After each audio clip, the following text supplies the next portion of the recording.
I'm making this video today after 3 questions I received during the week. One was to do with one of my own regulators and having trouble sealing it into the tube of an air arms. One was to do with a PCP in general. The gentleman lived in the middle of nowhere and his local gun shop didn't seem to be able to provide him with the right seal, or they told him it was the right seal but it didn't quite fit. He could feel it was a very light push but not tight enough to create a seal once the gun was pressurised. And the other one was another gentleman who got a very old air gun, I think probably from the 40s and 50s, a pump up, and he wasn't able on his gun to measure the idea of the tube down inside. It got a fairly good idea of what size it was, but not exactly, and the O-rings he'd got either seemed far too tight or slightly too loose. So today I'm just going to talk a bit about O-rings and getting them to seal inside tubes a bit better, because the example that anyone who spoke to me would have heard me say about is the human hair theory. If you can get a piece of your wife's hair and just stick it across a seal, or stick it, thread it through your outlet valve with a needle, and then you try and fill your PCP up with air, in general it will leak as fast as you can put it in. So the slightest bit of a leak, it might be absolutely minuscule, but the air pushing past the seal depresses the seal away from the wall a little bit more and makes it a little bit worse. So if you can get the seal just to touch the wall all the way around, then as soon as it gets a bite with the air pressure will push it into place and the job should be a good one. So for this example, the best thing, which I've spoke about a lot on the videos, is obviously regulators. So this regulator is one of mine. It's fitted with the correct size seals, and this will fit in an air arms, some hat sands, Brocock Enigma.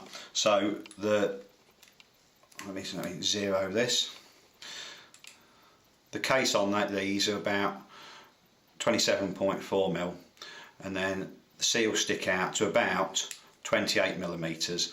The tube that they're going into, as you'd have seen on the advert, is nominal, which means sort of like the average size is quoted as being 27.63mm. So this goes up and down a bit, but it's very much a fine balance between how much the seals stick out and getting it down the tube past the threads, because obviously you don't want to damage the seal either getting it past the end lip or pushing it past the threads, but then you need it just enough to touch on the tube. So some air guns where the tube is fairly smooth all the way down, such as on the FXs, getting it in the end, and then you can feed the O-ring past the screw holes with a little screwdriver carefully, and you can have quite a tight seal fit. Where on guns where they've got threaded ends, it's a bit of a fine balance. If you watch the video on measuring the tube ID, so as you know what size regulator to order, it speaks about the tube may look round, but it could be like this, slightly off centre. It looks okay, but if you were to get a very fine gauge on it and measure it, the size does vary quite a bit. Some of the sizes that I've been given for tubes where people have been able to measure in 3 or 4 places have varied by up to 0.25, 0.3 of a millimetre. So that is actually, in engineering terms, quite a large amount. Now with the air arms seals and regulators, on the advert you'll also see that it says about the Hatsan BT65 that you really need to measure the inside and let me know, because they do vary wildly. Some of them, we've had sizes that have been nothing like the one that went out the week before. The air arms have actually been very good, and the gentleman who contacted me this week is only the 3rd person ever. There was a gentleman earlier this year in Venezuela, and he was having trouble getting his to seal in the tube, and then there was a gentleman that started last year, but when he sent his tube up and we measured it, the nominal size, as I've said, is 27.6mm. When we actually gauged his, it was just well, on average 28mm. I think the biggest size around the clock we measured was about 28.1, which is very big, so we weren't surprised it didn't fit. Now if you find yourself in this situation, which hopefully you won't, but it's inevitable at some point somebody will, or the seals are okay but the tube's very tight and you keep catching them on the thread or whatever. Here's an example. So that regulator has got the correct size seals on it. These two are different. So let me look carefully.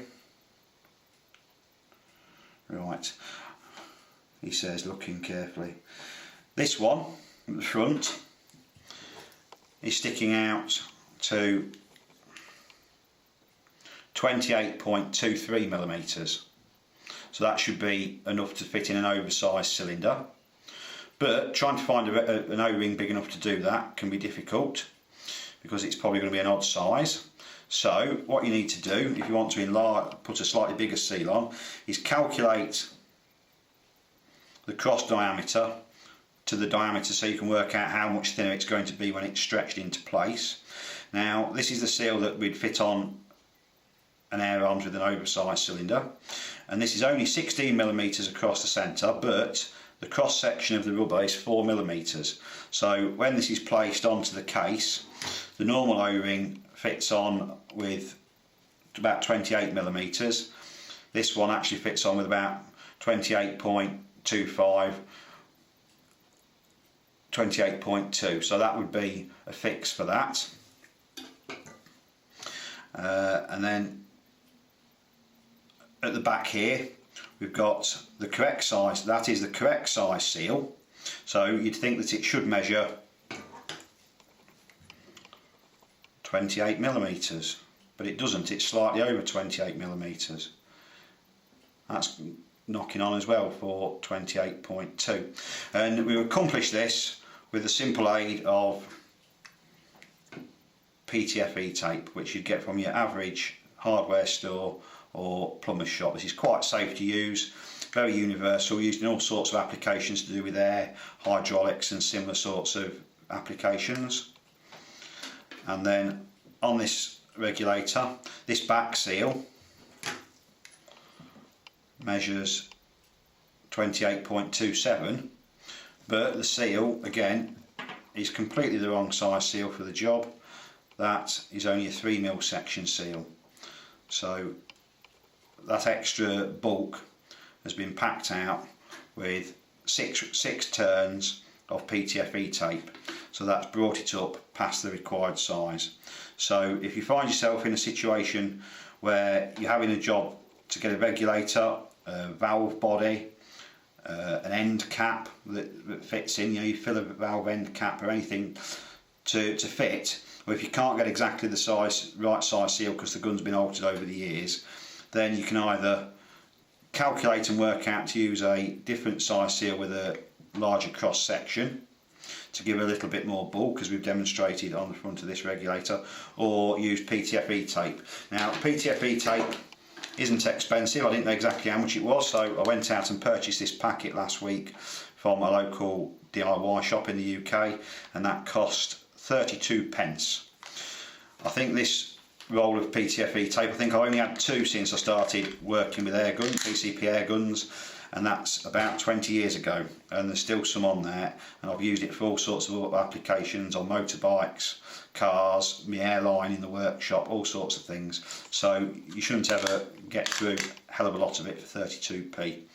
So the other tip is, if you want to get something to try and seal a bit better, it's just not getting that initial bite, is to put plenty of the silicone O-ring grease around there. Make sure it's rubbed in well, so that when you start to fill the gun up with air, the grease and the O-ring move, and as long as the silicone seal plugs the gap for a split second, the O-ring should then expand and hold itself into place. I'll now try and give you a practical demonstration of using the PTFE tape.